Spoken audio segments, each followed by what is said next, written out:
Hey everyone, welcome to episode 1 of the My Card Post podcast, The Art of Trading Card Deals. My name is Mark Hill. I am the founder of My Card Post, the hobby's first and only community-based trading card marketplace. But this podcast is not about My Card Post. We'll aim to really focus on the art and science behind making trading card deals and plan to bring on experts and other guests or hobby personalities to help you be more successful, whether it's buying, selling, or my personal favorite, making big trades with other collectors. So I'm excited to have Josh as our first guest. Josh is one of the co-hosts of the Hockey Cards Gong Show podcast.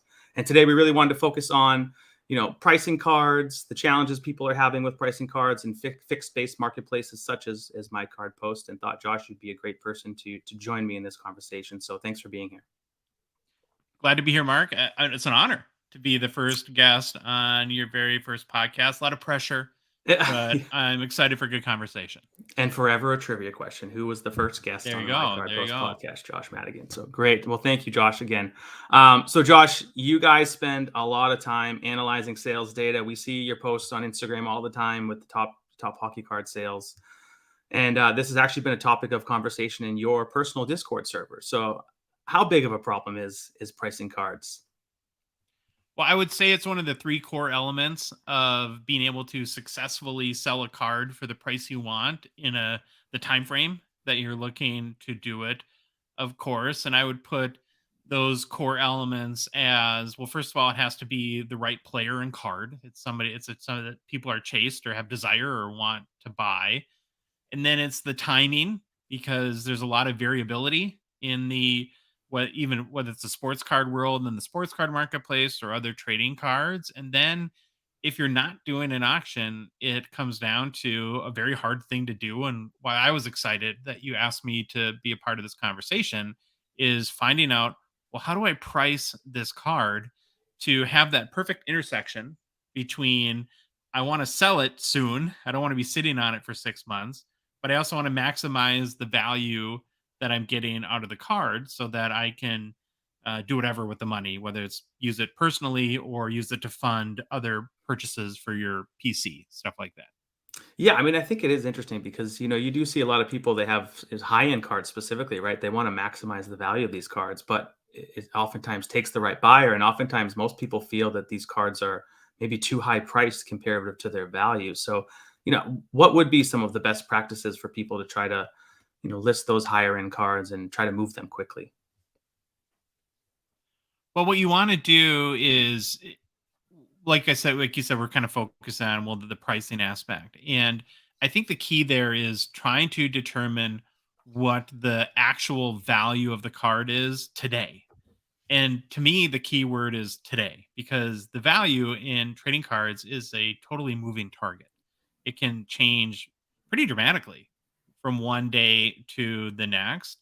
And I think that's where we start to look at, and stuff that we use as part of our show and the research we do, are what are the analytics tools that you can use to give you kind of an idea of what you think that card is worth. And we use just about all of them, so I can kind of speak to them. There's eBay's tools where they have their basic sales history report, to their Terapeak tool that's embedded within their sales section, I guess, of their platform, to 130 point, which basically I think is connected to eBay sales history reports, to third-party applications like a Card Ladder or Market Mover that we use often to try to get the best idea as to, how do I find that intersection between price and being able to sell the card in a timely manner. And I think that's the part that too many collectors don't consider enough, is pricing it to move. Yeah. Right. So I think most people, and we get into these conversations in comps, especially on My Card Post, when you're going back and forth in these negotiations around, what somebody listed something for versus what you kind of feel it's worth based upon maybe looking at eBay, which I think is probably the first stop for most people. They go back and they look and they see what all these sold, what the cards sold for recently, and think that maybe some of those are the most current comps. But, what are some of the cons, I would say, of using eBay as your main source of data. Well, eBay is probably the easiest to use and the most accessible and kind of the most common platform people do use, but there are some big drawbacks. So when you look at eBay's sales history as an example, there's two things it really doesn't tell you. It will show cards that have sold, but cards that have not been paid for yet. And there's a lot of people that use eBay's sales history as a price manipulation tool in order to drive up the value of certain cards. Well, if I list a card for a fixed price sale at 5,000 and I go on with a shill account, or I don't know, however you want to term it, and I buy that card and I just don't ever pay for it, it Yeah. will go up as a completed sale in eBay sales history. And then there's the whole aspect too of there's typically two types of fixed price sales you can do. You can do just a general fixed price. This card's $100. That's it. Or you can do, I'm listing at $100, but I'm open to accepting offers. And the other kind of drawback of eBay sales history tool is it won't show you what the best offer accepted price is. That's where you would go to use a tool like 130 point, which Yeah. the core difference between eBay sales history and 130 point is it will show you the best offer accepted price, which is kind of crazy when you think about it because eBay is the source of all this information and you have to go to another reporting system to find out information, the Yeah. best information that eBay has. And then it gets even more complicated within eBay and their Terapeak platform, which is they must have acquired it at some point, but that's only accessible through their seller side. So you have to go into selling, and then there's a research tab. And what Terapeak, the big advantage over eBay sales history is that will show you sales that have been paid for, where eBay sales history will show completed sales that haven't been paid. But it's not perfect either because Yeah. what other people will do again in price manipulation is they will purchase a product or a card, they will pay for it, and then if there's a refund issued on that card, it'll still show up as paid within therapy. So it's this whole kind, and it makes this. It doesn't help, I guess, Mark, provide any clarity to how to price your cards by any stretch of the imagination. And it also speaks to, and what things that frustrates us on our show a lot, and we've talked about, is how crazy it is that eBay has two separate reporting systems that show you sales history that do different things. Yeah. It's like rule one of software, right? Is have one source of truth, and they have two. And so I think that the how I would sum up the imperfection of all the data streams is that it's not meant to be absolute, and a lot of collectors take it as absolute. It should be directional. It should be to give you an idea what this card is for. Where I think another mistake that collectors make when trying to sell their cards is they see one sale and that becomes a total absolute scenario for them at that point, or that this is what that card should be worth or should be worth more than that. Yeah, I mean, I think there's so many variables to this. Well, and the other thing too, I think you're looking at eBay and you're looking at 130 point and all these other tools. I mean, well, a lot of these other tools have popped up because there's only 90 days of history as well, right? Available on eBay. Yes. So a lot of these other tools like Market Movers, Card Hedger, have popped up to be able to drag that history out much longer, and they kind of have those longer term databases. So Terapeak does go back 2 years, so that is oh, it another does. core difference. That is another core difference. But again, they're both eBay reports. So why does one Yeah, go back 90 days and the other one go back 2 years? But where you make a really good point is, so we mainly talk about hockey cards. That's all we talk about is hockey cards. So if it's a case of a young guns of a very popular, like a Connor McDavid that sells almost every hour of every day, yeah, eBay sales history is a great yeah. solution for that. If it's a card, like we reported on a sale today, a record sale of a 1998 insert out of Black Diamond, a Pavel Bure numbered to 51. The last sale prior to the record that happened a couple days ago was in 2018. So that would Wow. fall outside of the window of all eBay reporting. That's where a tool like Card Ladder can be really valuable because while they don't have all the data and there are gaps in what they provide, there was sales all the way back to, I think, 2010 of that card and card ladder. And so it kind of also depends what type of card you're trying to price accurately. Is it Yeah. something that's more of a commodity, like a silver prism that sells constantly? Or is it a very unique card that maybe was printed a long time ago that you need a deeper sales history to really understand what other people had paid for these cards at different points in time? Yeah, I mean, a lot of these modern car. I mean, you guys talk about the Kaprizov PSA 10, right? It's just like thousands, four or five. I don't know how many there are now, but there's 5,000 PSA 10. So that it's like to your point, they're selling all the time. So it's easy to get some of that data. How much does seasonality play into pricing your cards and also maybe that player's performance that's happening? I could think of last year or early in the hockey season when Jason Robertson and Tage Thompson, like their prices just like skyrocketed overnight, and being able to understand like, well, how do you fix price those types of things when a player is really hot in the news?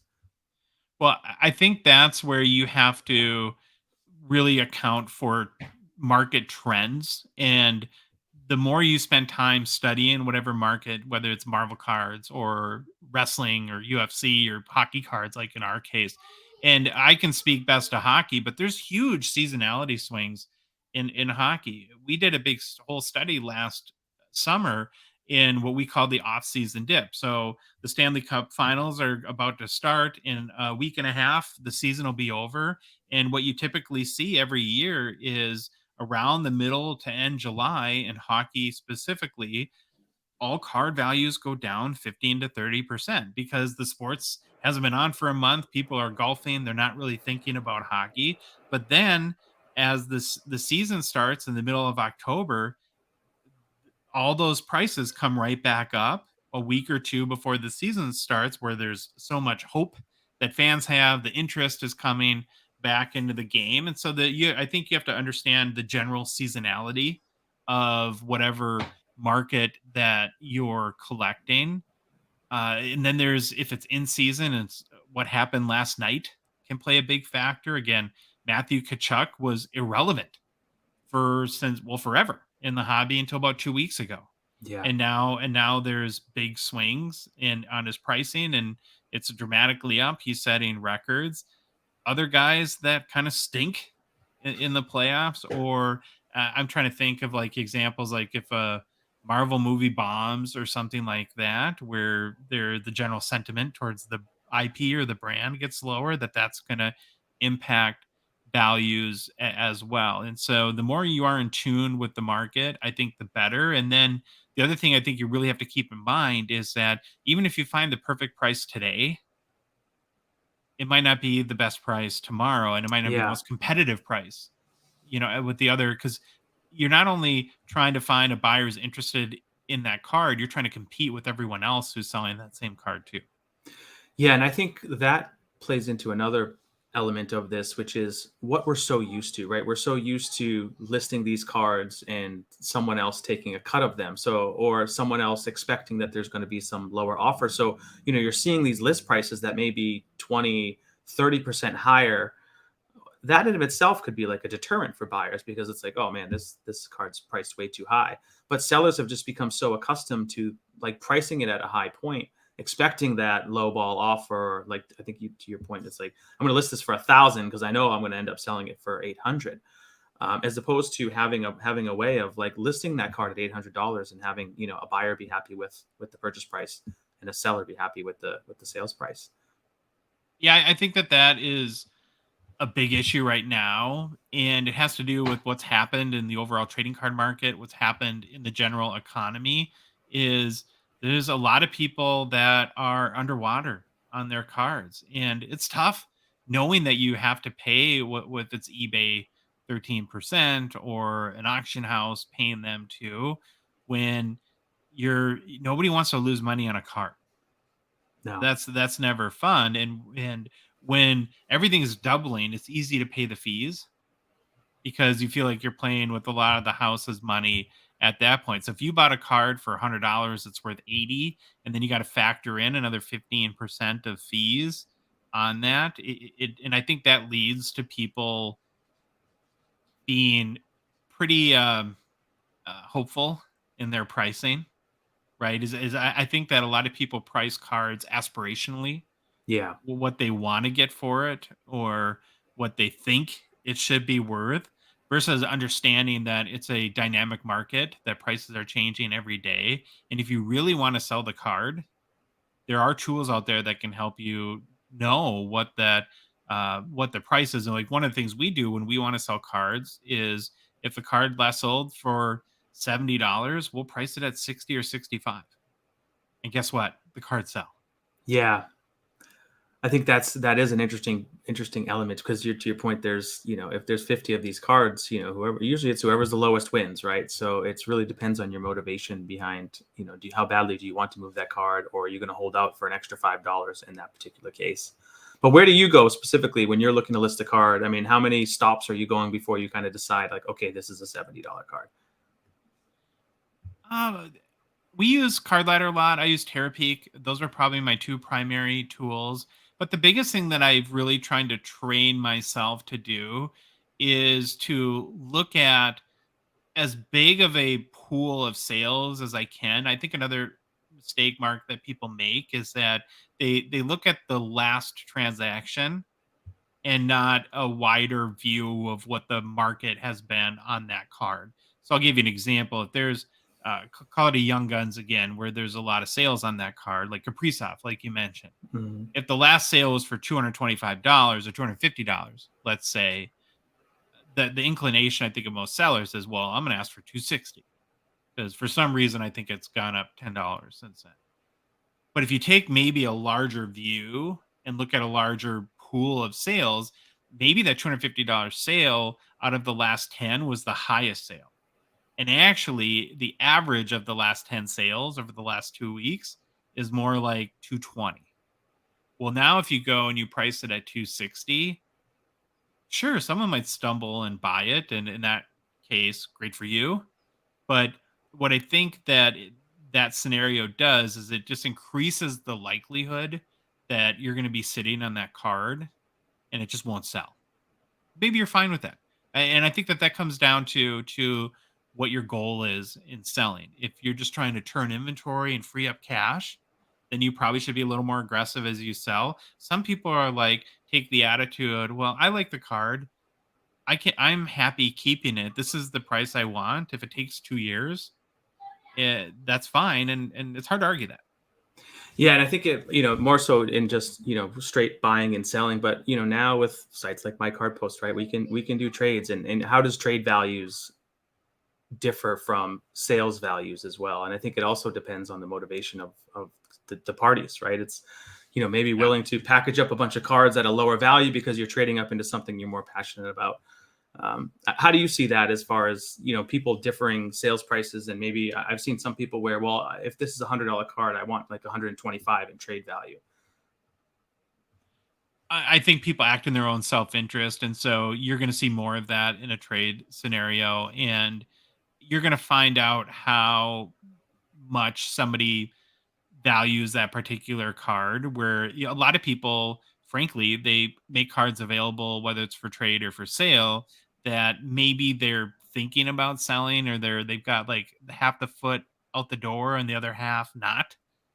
And so, and you just have to, I think that's one of the things you just have to accept Yeah. as the other party, is if somebody says, well, I place $150 of trade value on this card. And this happens to me all the time when I'm doing, and it's happened to me on your platform too, when I'm doing trades. And it's like, well, the last sale was 90. And they'll just say, yeah, I just think it's worth 150. And it's like, okay, Yeah.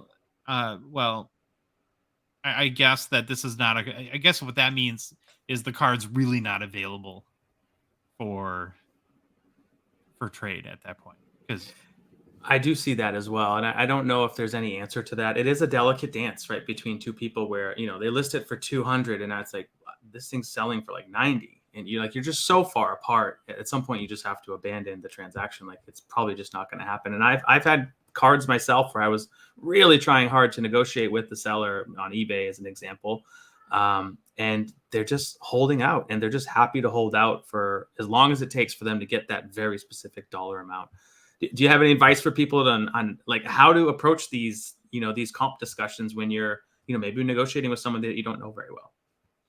I think you do your research, and this is not my advice. It's something I heard a long time ago, but the trick that I really like is the card show trick. So if you're going to go to a card show, what they'll say is find a very common card that you think most of the dealers will have, or a couple cards, and do your comp research before the show.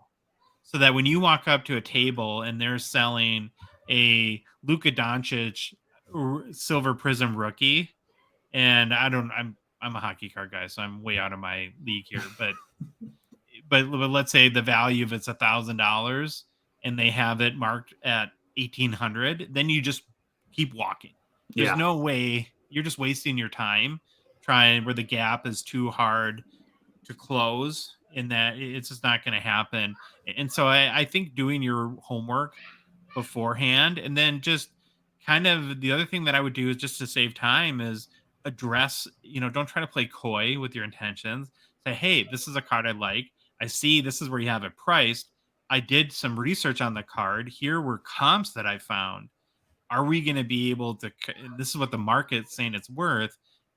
Are we going to be able to close or get more to what the market value is? Or are you pretty adamant this is what you want for it? And you just have to accept, well, whatever their answer is going to be at that point. Yeah, I don't think there's too much that you can do when you're too far apart. But I think, one of the other hard part, and it is for me as well, right? My card post is a fixed price marketplace. There's no auctions. Sometimes with auctions, it's like, let's just let the Market decide. Let the market choose the price of this card, and I'll just be happy with it. Maybe you're not into it, or you're not concerned about your profits. But as it relates to fixed price marketplaces, like, how often should people be maybe reviewing their prices and trying to see if they're too high or maybe too low in some cases, where maybe it was $100 card 6 weeks ago, but now it's a $180 card. I usually do it every couple weeks. You could probably, and I'm probably leaving some opportunity on the table by waiting that long, but I wouldn't consider that a fun thing to go through your 100 listings and to recomp everything. And so I try to balance that work with not doing it every day, because that would be horrible for me. The other one, though, that I've struggled with, and maybe you have a better answer than I would on this, is there's that second element of a fixed market price or marketplace sale, where it's, here's the price, or do I allow an offer? Now, I'm a marketer by trade, and so when I see any sale that allows offers, so if you list a card for $100 and you say I'm open to offers, that pretty much automatically means you're never going to get $100 for it, right? It's basic psychology. And so I've always wondered, like, when is the best time to use that type of strategy versus not? Because the other thing too is, people love to think they get a deal. That makes buyers happy. So maybe if you think the card is worth $80, if you list it at 100 or 90, and you say I'm open to offers, and you sell it for 80 anyways, and make that person feel like they're getting a deal, or that I won in this negotiation, right? That they come out of it, but you can't price yourself on the market with that initial price either. So I've always found that to be a really delicate balance. It is. I think one of the other like hot discussions around this, and most people say the card is worth what someone else is willing to pay for, and that's that is true, 100% true. But what is the comp? And I think that's it's a very sticky conversation, because to your point, we're looking at all this data, but then are you factoring in the fees that are part of those transactions? And if something sells for $150 on eBay, is that $125 comp, or is it $150? And that also becomes like a very interesting, highly debated conversation. So what's your perspective on factoring in everything that goes into the marketplace that it was sold on as well? It's open to interpretation, and people will use whatever angle they can to their advantage in trying to determine how the veracity of whatever comp you show them. And so I think the key is that, and when I'm at like a card show or something like that, I will show somebody the comp, and I'll try to get their agreement on it.